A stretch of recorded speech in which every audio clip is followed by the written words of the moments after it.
Ministère Bethesda. Ministère Bethesda. Ministère Bethesda. Shalom bien-aimés dans le Seigneur, bienvenue à notre dévotion matinale. Aujourd'hui, nous allons parler de la foi. La Bible nous présente la foi comme une folie. La Bible dit que la foi est une folie, bien-aimés dans le Seigneur.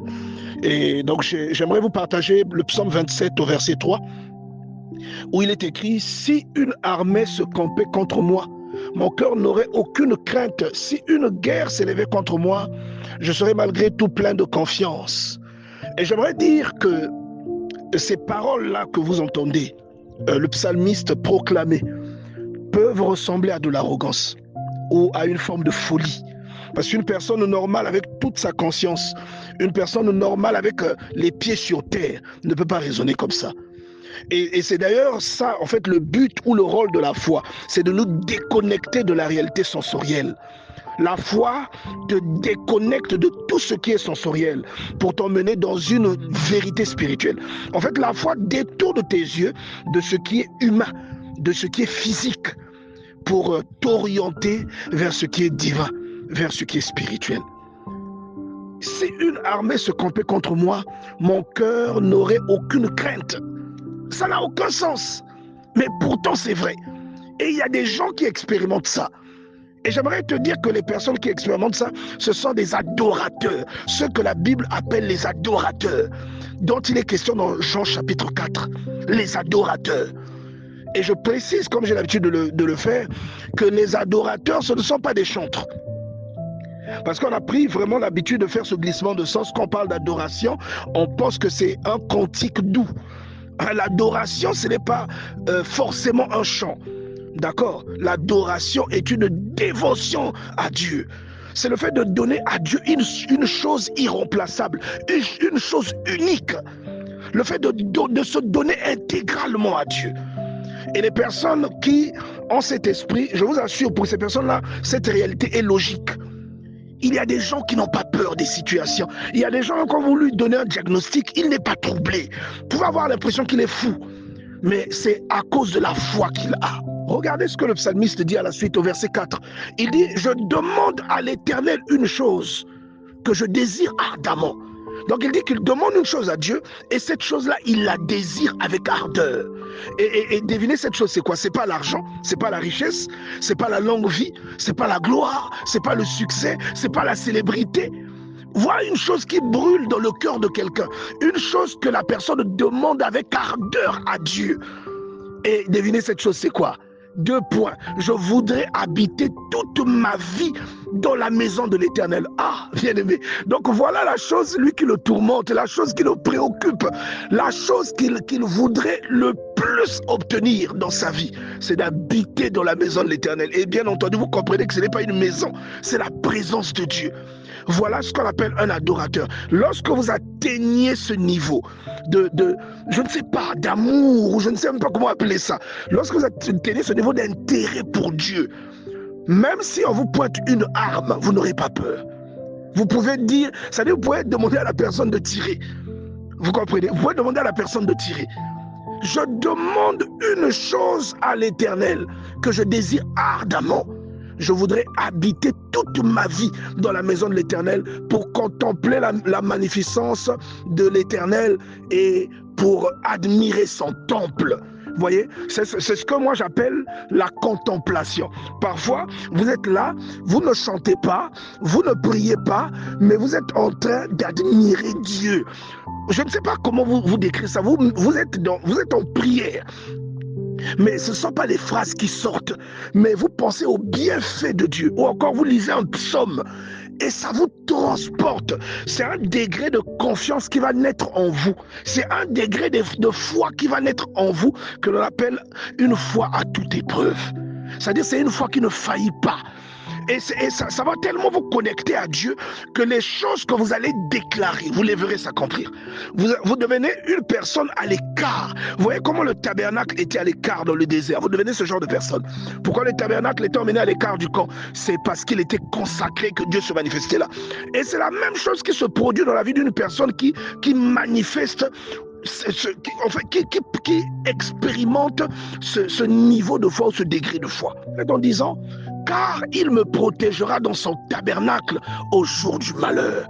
Oh bien-aimés, les personnes qui sont folles de Dieu ont mis leur espérance en Dieu. Elles n'ont peur de rien. Je ne sais pas si quelque chose te fait peur. Et tout à l'heure, je vais repartir devant. Je vais repartir plus haut dans le psaume où tu vas voir que même quand les méchants s'avancent pour dévorer ma chair, bien-aimé, tu n'as pas peur des sorciers. Tu n'as pas peur des sorciers. En fait, tu ne peux pas avoir peur de ce qui fait peur au commun des mortels. Tu ne peux pas avoir peur de ce qui fait peur à tout le monde. Ce que tout le monde va trouver logiquement effrayant. Toi, ça ne va pas t'effrayer. Et je vous dis que la plupart des gens qui vivent ce degré d'intimité avec Dieu, ce sont aussi des personnes parfois incomprises. Et parfois, on confond même cette confiance à de l'arrogance.